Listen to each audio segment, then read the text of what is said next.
8 billion population वाले world में हर एक कंट्री की अपनी अपनी कहानी है। तो उसी प्रकार से 68 मिलियन पॉपुलेशन और साथ ही में इकोनॉमी में 2.78 ट्रिलियन से ज़्यादा जीडीपी के साथ में पूरे वर्ल्ड में 7 नंबर पर इकोनॉमी में अपना स्थान प्रस्थापित करने वाले फ्रांस की हिस्ट्री काफ़ी रोमांचक है। So let's open the pages of French history. But आगे बढ़ने से पहले मेरा नाम जान लीजिए। मेरा नाम है अमोल मानगरे और ये है मेरी बेस्ट इंटरेस्टिंग क्लास, जहाँ पर आप लोगों को बहुत कुछ सीखने मिलता है और मिलता रहेगा। अगर आप चैनल पर नए हो तो सब्सक्राइब कर दीजिए, क्योंकि यहाँ पर आपको ऐसे ही बहुत सारी चीज़ें नॉलेजेबल आपको सीखने को मिलती है। और साथ ही में आगे बढ़ने से पहले वीडियो को एक लाइक और एक कमेंट तो बनता ही है।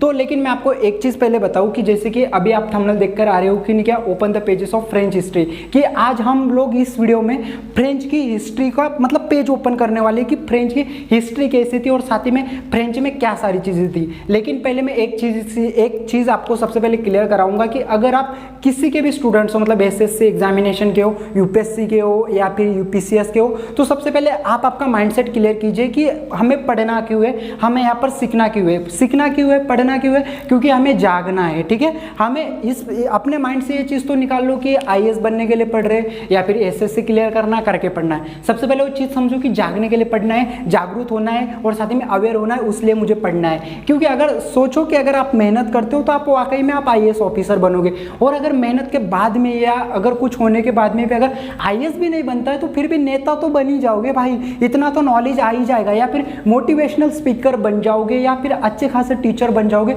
जो कि सामने वाले किसी भी स्टूडेंट्स के लाइफ में आप ट्रांसफॉर्मेशन आप ला सकते हो। और अगर फॉर एग्जांपल अगर आप नेता भी बन जाते हो या फिर कुछ मोटिवेशनल स्पीकर भी बन जाते हो, अगर किसी के सामने संविधान के खिलाफ भी आ गया या संविधान से रिलेटेड अगर कुछ अच्छी भी बातें बता दोगे ना, तो वो हाथ जोड़ेगा, भैया भैया मुझे माफ कर दो करके। तो अपने आप को कम कभी मत समझो कि भाई मैं सिर्फ तैयारी कर रहा हूँ तो मेरे से हो पाएगा या नहीं। तो सबसे पहले हम पढ़ क्यों रहे, क्योंकि हम जाग रहे, हमारा माइंड इतना ओपन हो रहा है, उस चीज को पहले समझो। ठीक है, तो अभी पढ़ना क्यों है, क्योंकि हमें जागना है, खुद की तरक्की करना है, देश की तरक्की करना है। सबसे पहले खुद की तरक्की करो, खुद का माइंडसेट इतना डेवलप करो। तो आज का जो पॉइंट है हमारी फ्रेंच हिस्ट्री का, तो इसी प्रकार से आपका माइंडसेट क्लियर रहना बहुत जरूरी है, तभी आपको ये पॉइंट समझ में आने वाला है। नहीं तो ऐसा नहीं कि अगर मैं यूपीएससी कर रहा हूँ या फिर अगर मुझे आईएएस बनना है तो मुझे सिर्फ पढ़ना है या सिर्फ मैं पढ़ते जाऊंगा और साथ ही में दुनिया में मैं सारे पाप करते जाऊंगा। तो ये चीज़ आपको कभी नहीं करनी है। एक चीज़ ध्यान में रखो माय डियर स्टूडेंट्स, कि हम जब भी कोई सपना देखते हैं और साथ ही में इन सपनों को जब हम पूरा करने के लिए जाते हैं, तो हम कभी भी लाइफ में हमारा कैरेक्टर कभी ढीला होना नहीं चाहिए, या फिर हम जो सपने देख रहे हैं तो उस सपनों के हिसाब से हमें स्ट्रगल करना चाहिए, उसके हिसाब से हमें हमारी पर्सनैलिटी को हमें डेवलप करना चाहिए। नहीं तो ऐसा नहीं कि अगर आपने कोई ड्रीम देख लिया या फिर अगर आप उस ड्रीम को कंप्लीट करने के लिए बहुत आप गलत काम कर रहे हो या फिर किसी का आप मिसयूज कर रहे हो, तो वो चीज़ आपकी कभी होनी नहीं चाहिए। तो आई होप कि आपका माइंडसेट क्लियर हुआ होगा और आज हम वीडियो को स्टार्टअप करते। तो आज हमारी स्टोरी हमारी पॉइंट क्या है, open the pages of French history. भाई आज हम लोग क्या करने वाले, फ्रेंच हिस्ट्री का पेज हम आज ओपन करने वाले। देखो सबसे पहले तो नहीं, क्या ये टॉपिक समझ लो। सबसे पहले क्या होता है, आप कहीं पर भी क्यों ना पढ़ो, आप चाहे किताब में पढ़ो, यूट्यूब पर पढ़ो, कोई लेक्चर में पढ़ो, सबसे पहले वो चीज़ समझो कि टॉपिक क्या होने वाला है, या फिर किस टॉपिक के ऊपर उन्हें क्या कन्वर्सेशन हो रहा है, या फिर किस टॉपिक के ऊपर हमें सिखाया जा रहा है, फिर हम किस टॉपिक को हम कंप्लीट कर रहे हैं। तो सबसे पहले टॉपिक क्या है, फ्रेंच हिस्ट्री के बारे में। लेकिन फ्रेंच हिस्ट्री कौन सी है, रिवॉल्यूशन का टाइप आगे रहा या फिर राजतंत्रिक टाइप आगे रहा या फिर यहाँ की क्या शासन व्यवस्था अलग रही। मैं केवल आज फ्रेंच हिस्ट्री कैसी थी उसके बारे में आज हम जानने वाले। वीडियो काफी सस्पेंसिव वीडियो रहने वाला है, ये मैंने आपको पहले ही मेरे इंस्टाग्राम पर बता दिया था। और अगर अभी तक अगर आप मेरे इंस्टाग्राम पे अगर आपने मुझे फॉलो नहीं किया तो डिस्क्रिप्शन में मेरा लिंक दिया गया है, जस्ट मुझे फॉलो कर लो, ताकि मैं यहाँ पर ऐसे ही बहुत सारे नॉलेजेबल अपडेट देते रहता हूँ और साथ ही में हम बहुत सारे टेस्ट सीरीज भी हम लोग चलाते हैं यहाँ पर। तो अभी फ्रेंच हिस्ट्री है, तो आपको सबसे पहले चीज समझना है कि हम फ्रेंच को हम कहाँ से पढ़ने वाले। तो हम पढ़ने वाले फ्रेंच को 18th सेंचुरी से। कहाँ से पढ़ने वाले, 18th सेंचुरी से।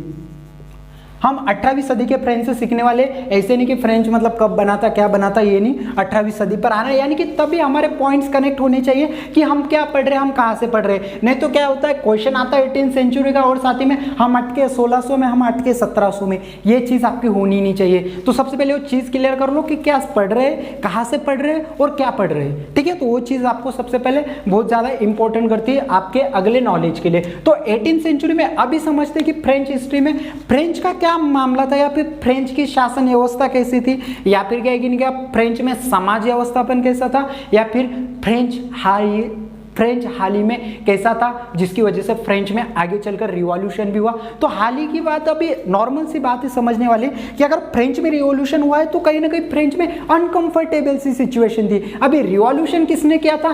कारीगरों ने रिवॉल्यूशन किया था, किसानों ने रिवॉल्यूशन किया था, और साथ ही में नहीं क्या आम आदमियों ने या फिर आम इंसानों ने रिवॉल्यूशन किया था, ना ही कोई मतलब नेताओं ने वगैरह तो रिवॉल्यूशन कर नहीं सकते। तो भाई तो उन लोगों को क्या अनकंफर्टेबल सी सिचुएशन थी कि जिसकी वजह से उन लोगों को रिवॉल्यूशन करना पड़ा। तो वो चीज हम भी जानते हैं कि सबसे पहले फ्रेंच में शासन व्यवस्था कैसी थी कि जिसकी वजह से रिवॉल्यूशन हुआ। क्लियर है? तो अभी फ्रेंच में जो थी वो थी राजतंत्रिक व्यवस्था थी। कौन सी तंत्र? राजतंत्र व्यवस्था चलता था।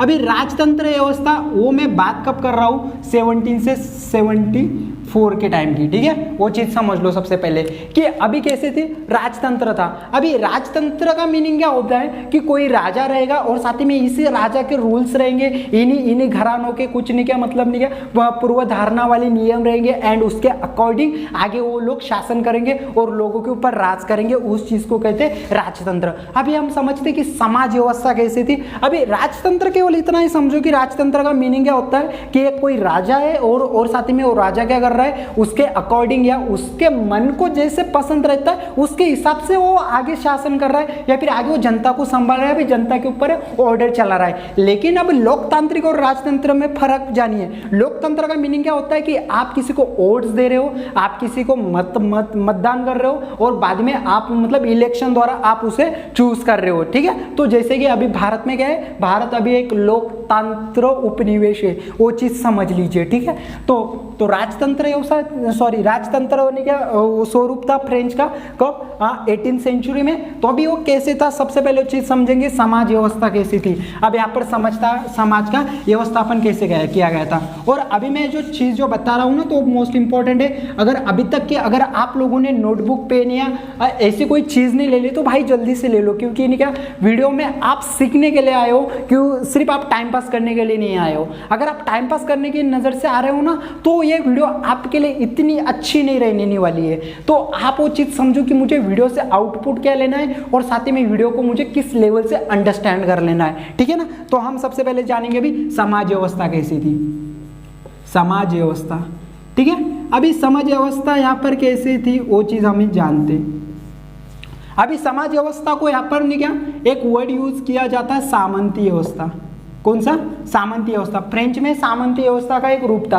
अभी सामंती का मीनिंग क्या होता है? यानी कि निम्न स्तर की श्रेणियां रहना। क्या रहना? निम्न स्तर की श्रेणियां। निम्न स्तर है और उनकी क्या है? श्रेणियां है। अभी श्रेणियां यानी कि क्या? कुछ हम उसे बोल सकते हैं टाइप्स बोल सकते हैं, प्रकार बोल सकते हैं। जैसे कि भारत में अभी कुछ लोगों के श्रेणियां थे। क्या क्या थे? वैश्य थे, शूद्र थे, दलित थे, क्षत्रिय थे। तो उसी प्रकार से यहाँ पर भी फ्रेंच में तीन स्टेट्स बनाए गए थे। जो पहला जो नंबर 1 पे स्टेट्स था उसका नाम क्या था? प्रथम स्टेट, प्रथम स्टेटस। ठीक है, अभी प्रथम स्टेटस में अभी कौन कौन लोग आते थे? प्रथम स्टेटस में आते थे, प्रथम स्टेटस में लोग आते थे पादरी वर्ग। ठीक है, क्या आते थे? पादरी वर्ग, जो कि क्या थे? धर्मगुरु थे। कौन थे? धर्मगुरु थे।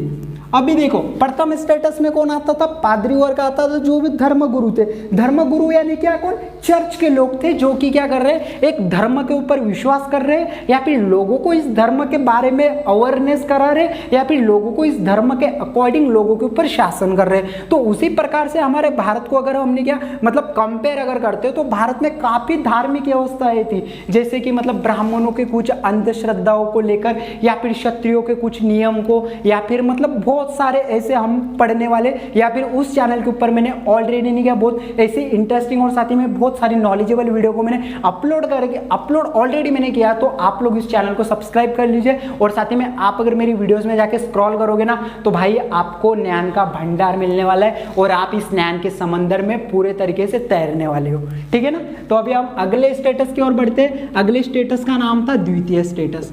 क्या नाम था? द्वितीय स्टेटस। अभी द्वितीय स्टेटस में अभी कौन कौन लोग आते थे? पहले समझो द्वितीय स्टेटस को नाम क्या था?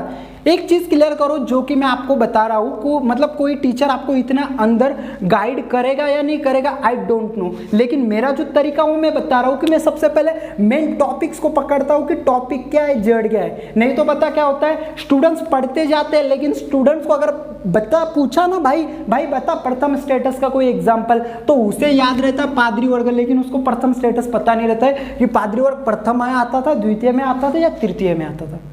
तो आपको सबसे पहले वो चीज क्लियर करनी है कि प्रथम में पादरी वर्ग आते हैं। पादरी का मीनिंग क्या होता है, धर्मगुरु है जो कि धर्म के हिसाब से शासन कर रहे या फिर धर्म के हिसाब से लोगों को चला रहे।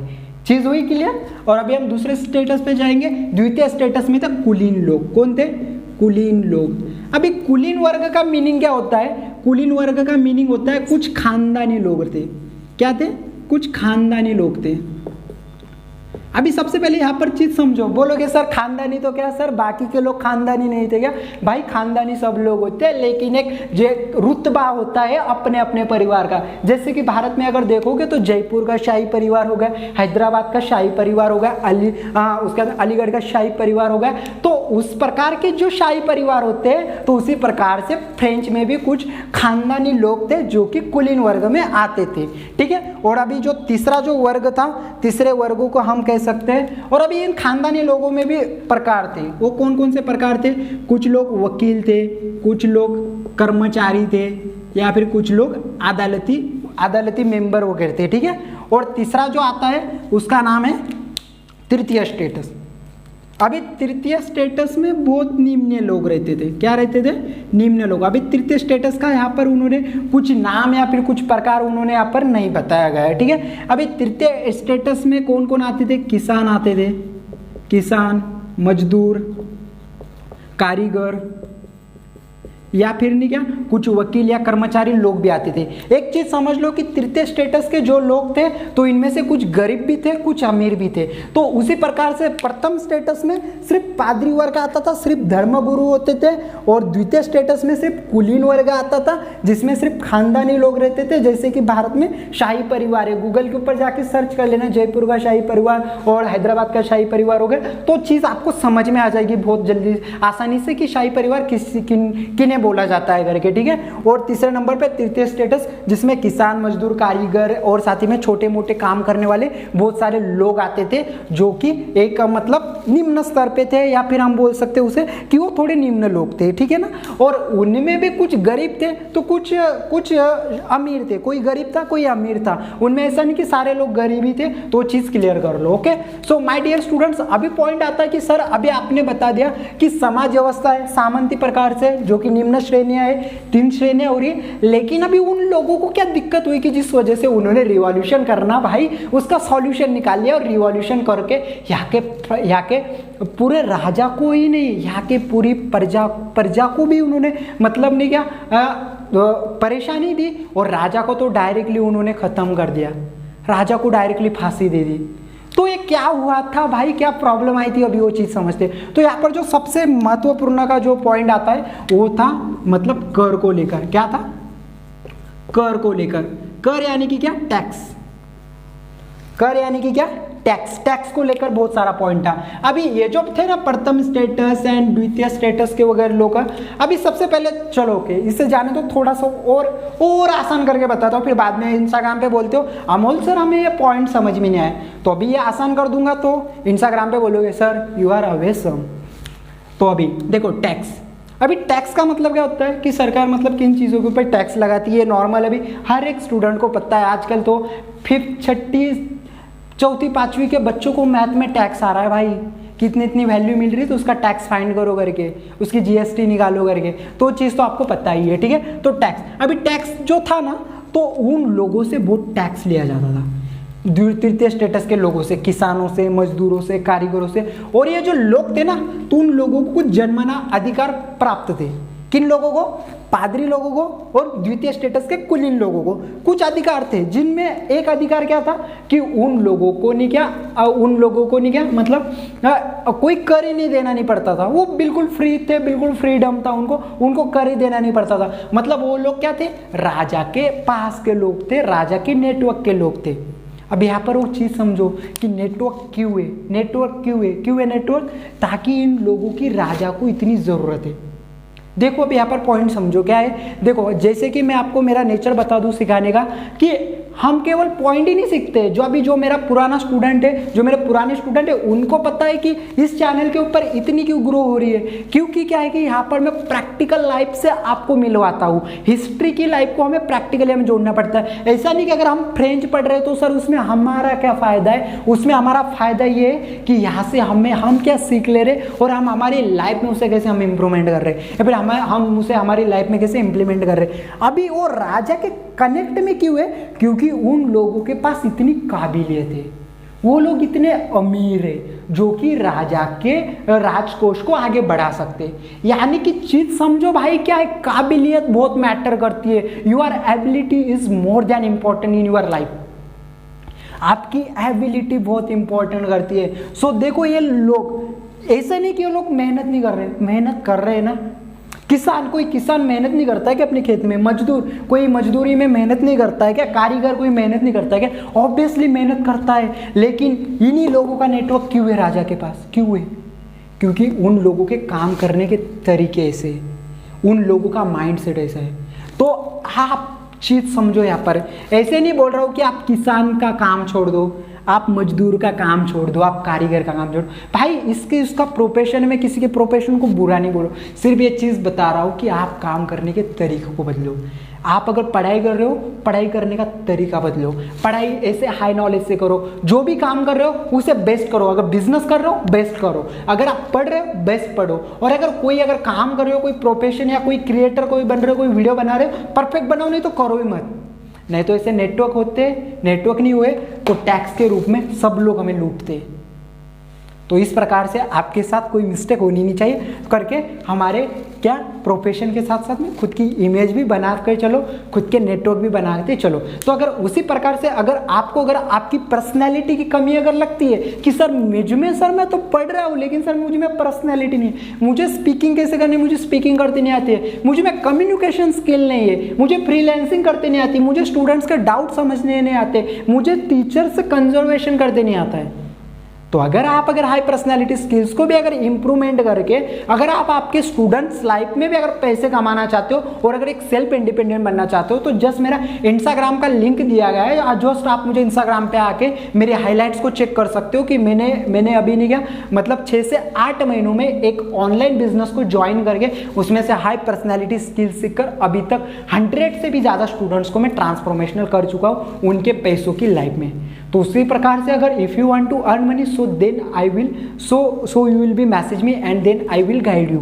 ठीक है, तो आप लोग मुझसे यहाँ पर भी कांटेक्ट कर सकते हो। अभी हम पॉइंट की ओर आते हैं हमारे। ओके, कितना अच्छा है ना सर, आप पढ़ा भी रहे हो, सर आप हमें आगे पर्सनालिटी की भी बातें ला रहे हो। और एक चीज़ मैं आपको बता दूं, अभी ये पॉइंट निकला है तो करके बता देना चाहता हूं कि अगर आप एक स्टूडेंट हो तो आप एक बहुत सही चैनल पर आए हो, क्योंकि हम स्टूडेंट्स के लिए एक सिस्टम लाने वाले कि जिस स्टूडेंट्स में जिस सिस्टम में हर एक स्टूडेंट्स को हम आगे बढ़ने का मौका देंगे। अगर उस स्टूडेंट में अगर काबिलियत रहती है तो वो स्टूडेंट्स भी कैमरा के सामने आएगा, लोग उसे देखेंगे।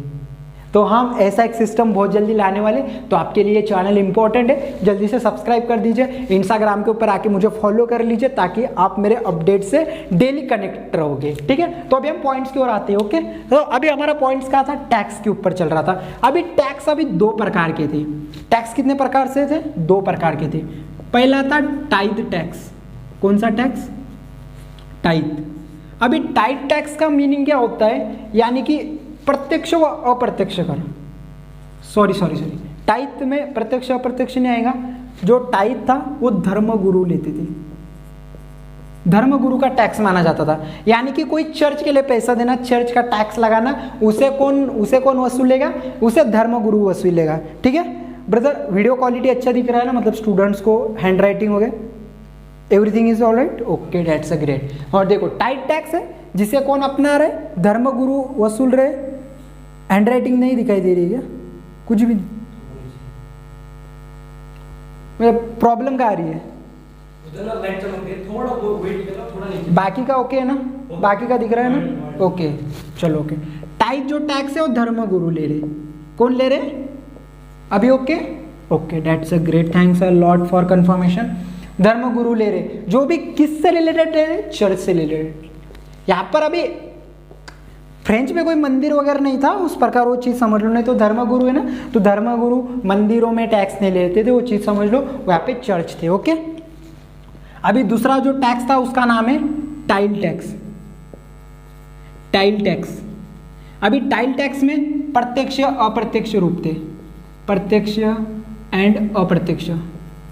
अभी प्रत्यक्ष अप्रत्यक्ष का मीनिंग क्या होता है? प्रत्यक्ष यानी कि डायरेक्ट एंड अप्रत्यक्ष यानी कि इनडायरेक्ट टैक्स।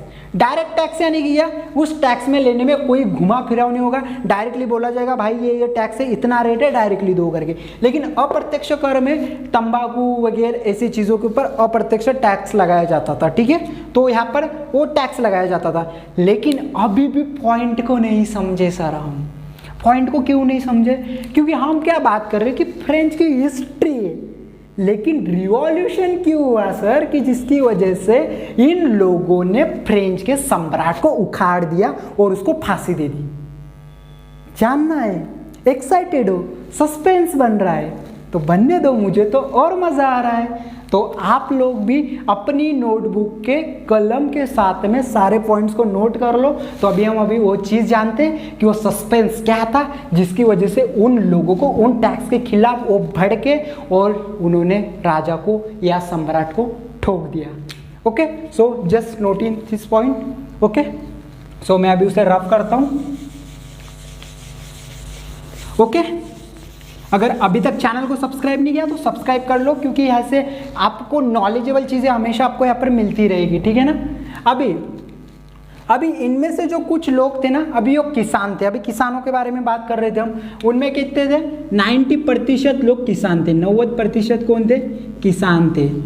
लेकिन अभी पॉइंट कैसा था कि उनके 60% ज़मीन पर तो कुलीन एंड पादरी लोगों का ही कुलीन और पादरी लोगों का ही अधिकार था।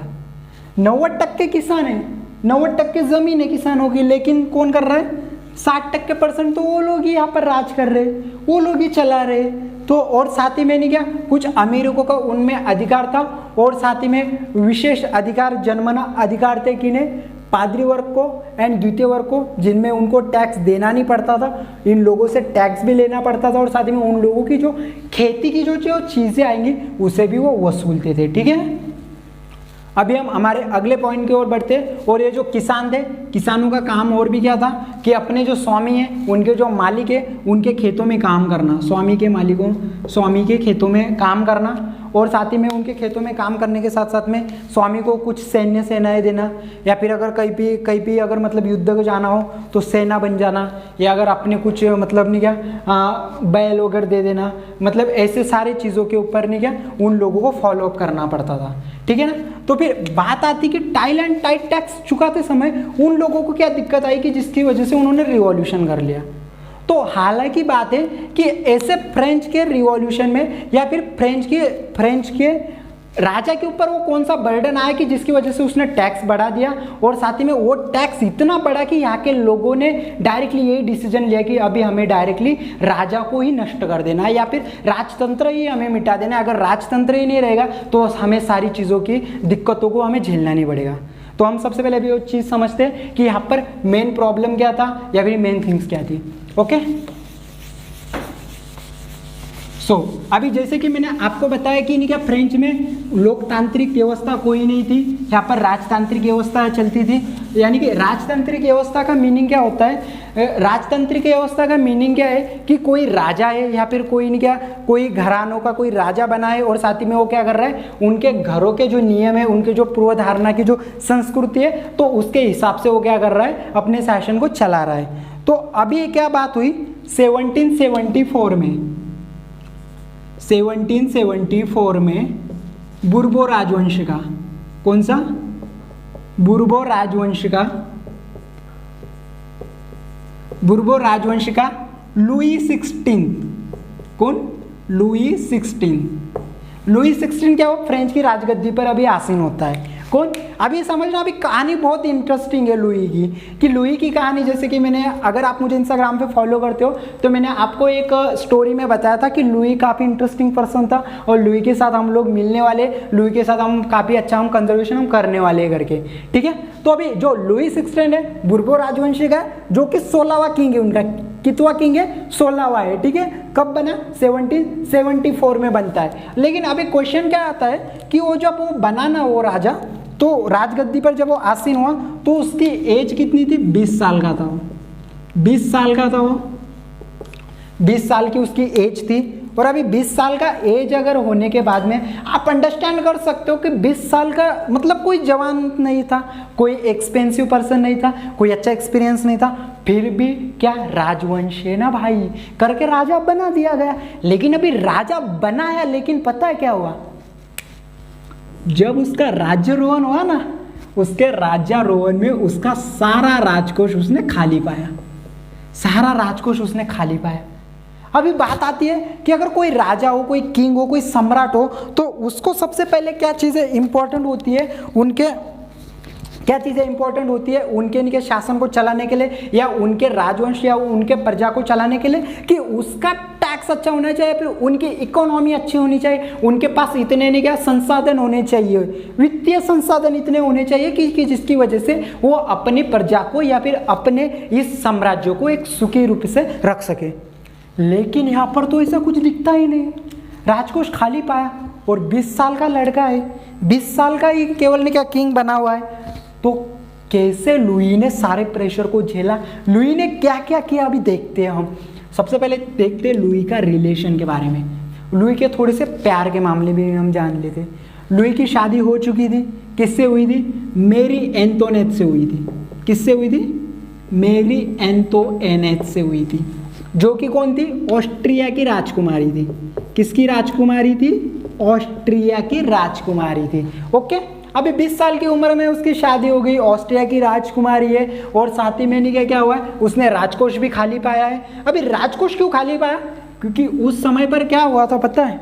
कुछ पुराने उनके युद्ध चल रहे थे, तो युद्ध में उनके वित्तीय संसाधन क्या हो गए थे? पूरी तरीके से मिट गए थे, वित्तीय संसाधन पूरी तरीके से नष्ट हो चुके हैं भाई अभी फ्रेंच के। अभी लुई 16 बोलेगा यार मैंने 20 साल की एज में राजा बन रहा हूँ, कितनी अच्छी फीलिंग है, लेकिन मुझे जैसे जीना है वैसा जीवन ही नहीं मिल रहा है। भाई लुई के तो मन में तो अब यही आता होगा, यार ये दुख कब खत्म होगा। लेकिन अब लुई क्या करेगा भाई, 16वां किंग है, किंग बनना ही पड़ेगा, जो सिचुएशन उसे चलानी पड़ी। लेकिन एक चीज़ भी हमें यहाँ से सीखने को मिलती है। क्या चीज़ सीखने को मिलती है? कि अगर आपकी जिम्मेदारी है, आपका वर्चस्व अगर है, अगर आप एक राजा हो, आपकी कोई जिम्मेदारी है, तो आप किसी भी सिचुएशन में क्यों ना हो, आप किसी भी परिस्थिति में क्यों ना हो, आपको चीज़ें आगे कंटिन्यू करना है, क्योंकि वो आपकी क्या है? नैतिक जिम्मेदारी है। लेकिन लुई ने कुछ तो गलत किया होगा, जिसकी वजह से लुई को डायरेक्टली फांसी मिल गई। तो ये भी क्या गलत हुआ वो हम जानेंगे। तो एक चीज़ यहाँ से सीखने की क्या चीज़ है कि अगर आप वर्चस्व करते हो, एक सही तरीके से वर्चस्व करोगे ना, तो आप सम्राट अशोक की तरह आप महान बन सकते हो, चंद्रगुप्त मौर्य की तरह आप महान बन सकते हो। लेकिन अगर यहीं पर अगर आप वर्चस्व गंदा अगर करते हो ना आपका, तो आप लुई के जैसा फांसी पर लटक सकते हो। ठीक है ना? तो क्या हुआ, अभी वित्तीय संसाधन अभी खत्म हो चुके, एंड उसी टाइम पर क्या हुआ, जब वो लुई किंग बनता है ना फ्रेंच का, तो उसी प्रकार से एक चीज़ फ्रेंच की मुझे पसंद आई भाई यहाँ पर, कि उन्होंने अमेरिका के नहीं क्या, अमेरिका के 13 उपनिवेशों को, कितने? 13 से ज़्यादा उपनिवेशों को, एवरीथिंग इज ऑल राइट ना? Okay, thanks lot. अमेरिका के 13 उपनिवेशों को साझा शत्रु ब्रिटेन के कब्जे से छुड़ाने में उनकी मदद की। साझा शत्रु कौन है? ब्रिटेन। भाई ब्रिटेन ने किसी को नहीं छोड़ा है, ब्रिटेन ने फ्रेंच के ऊपर भी शासन किया है, तो भारत के ऊपर शासन करना आम बात थी उनके पास। तो चलो वो चीज़ जाने दो, उसमें ज़्यादा नहीं घुसेंगे। ब्रिटेन 13 उपनिवेशों पर राज कर रहा था, अमेरिका कितने? 13 उपनिवेशों पर, जिनमें थे फॉर एग्जाम्पल अगर कुछ हम देंगे तो जिसमें थे जमैका था, बरमूडा था, ओके, जमैका था, बरमूडा था, और साथ ही में न्यूफाउंडलैंड था, न्यूफाउंडलैंड। इस प्रकार से 13 से ज़्यादा उपनिवेश थे जो कि ब्रिटेन के कब्जे में थे। उसी समय पर फ्रेंच ने अमेरिका के 13 उपनिवेशों को ब्रिटेन के कब्जे से छुड़ाने में उनकी मदद की। एंड उस टाइम पर उनका वित्तीय खर्चा और बढ़ गया, उनके ऊपर जो टैक्स था वो और भी बढ़ गया। जो उनके ऊपर जो कर्ज जो हुआ था, यानी कि जो टैक्स जो हुआ था वो पहले था 2 अरब लिरवे। कितना था? इधर लिखता हूँ, इधर लाइट का प्रॉब्लम आ रहा है ना। 2 अरब लिरवे।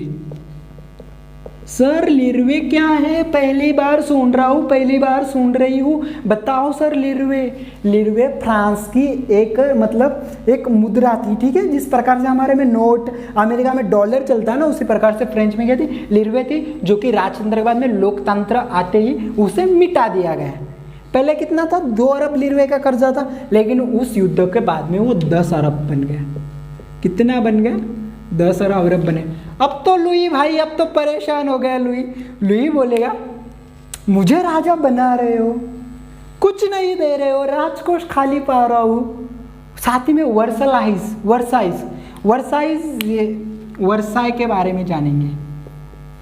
वर्साई यहाँ का एक प्लेस था जो कि एक रॉयल प्लेस माना जाता था, ठीक है।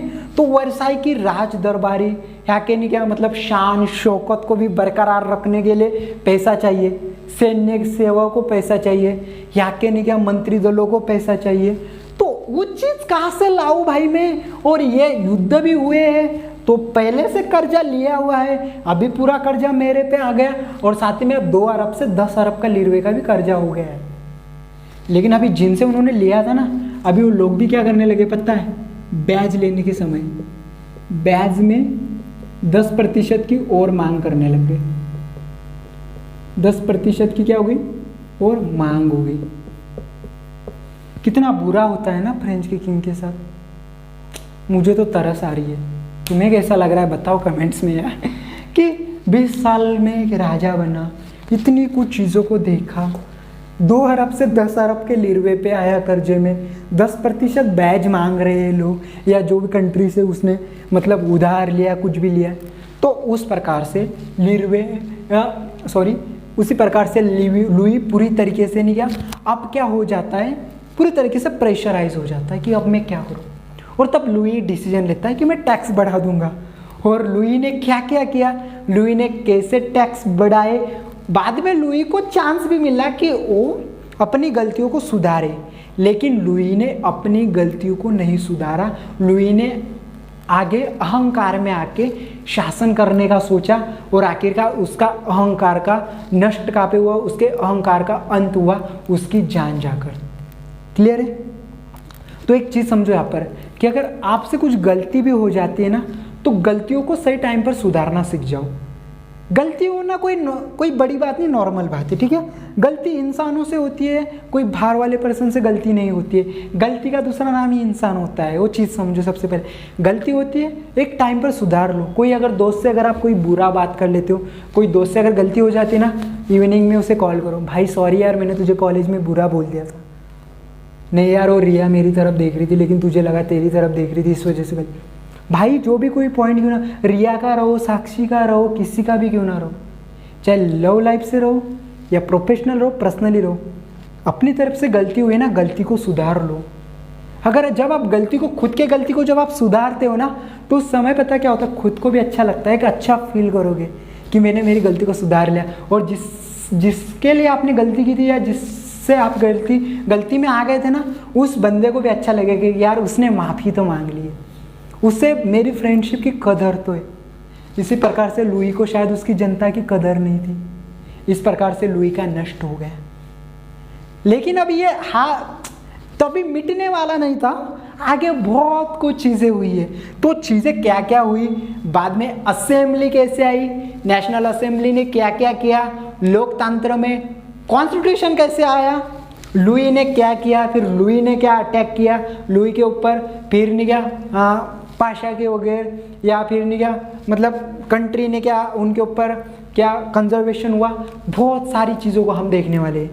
तो अगर आपने अभी तक भी चैनल को सब्सक्राइब नहीं किया, जस्ट चैनल को सब्सक्राइब कर लो, इस वीडियो को एक लाइक कर दो, और भाई क्वालिटी कैसी लगी कमेंट्स में ज़रूर बताना। भाई बहुत मेहनत की इस वीडियो के लिए, तो एक लाइक करके एक कमेंट्स करके तो आप मेहनत को तो आप बता ही सकते हो, ठीक है। अभी आप बोलोगे सर एक कमेंट में आपकी मेहनत कैसे बताता है? आपका एक एक कमेंट मुझे मोटिवेशन करता है कि मुझे उन लोगों के लिए करना है करके। और मैं एक सिस्टम लाने का बता रहा था, मैं वो सिस्टम ज़रूर लाऊंगा, वो भी हक से लाऊंगा, और आप लोग मुझे सहयोग करोगे। सबसे पहले इस वीडियो को सहयोग करो, अगर वीडियो पसंद आई है ना वीडियो को शेयर करो, क्योंकि मुझे आप लोगों के सपोर्ट की बहुत ज़रूरत है। और ऐसे ही हम सस्पेंस अभी ख़त्म नहीं हुआ है, अभी पिक्चर अभी ख़त्म नहीं हुई भाई फ्रेंच हिस्ट्री की। Open the pages of French history, अभी जस्ट एक ही पन्ना ओपन हुआ है, अभी तो पूरा सार बाकी है। करके सब्सक्राइब कर लो, क्योंकि अभी तो दूसरे पेज आने हैं। जैसे जैसे पिक्चर आगे जाती है वैसे वैसे एक्साइटमेंट बढ़ जाता है। आई नो आप एक्साइटेड हो, लेकिन इस वीडियो को जैसे ही चलो टारगेट बनाते हैं 100 से ज़्यादा लाइक अगर आ गए, कितने 100 लाइक आ जाए, 100 लाइक आ जाए ना, तुरंत ही पार्ट 2 अपलोड हो जाएगा। अब 100 लाइक नॉर्मल बात है आप लोगों के लिए। आप कैसे करोगे मुझे नहीं पता है, अपने दोस्तों को बोलो लाइक करने को, अपने फ्रेंड्स को बोलो, किसी को भी बोलो लाइक्स कराओ वीडियो को, ठीक है। तो जैसे 100 लाइक्स कंप्लीट हो जाएंगे हम पार्ट 2 लेकर आ जाएंगे, पार्ट 2 में और भी मज़ा आएगा, ठीक है। तो तब तक कि आप लोग अपना ख्याल रखना, बाय बाय।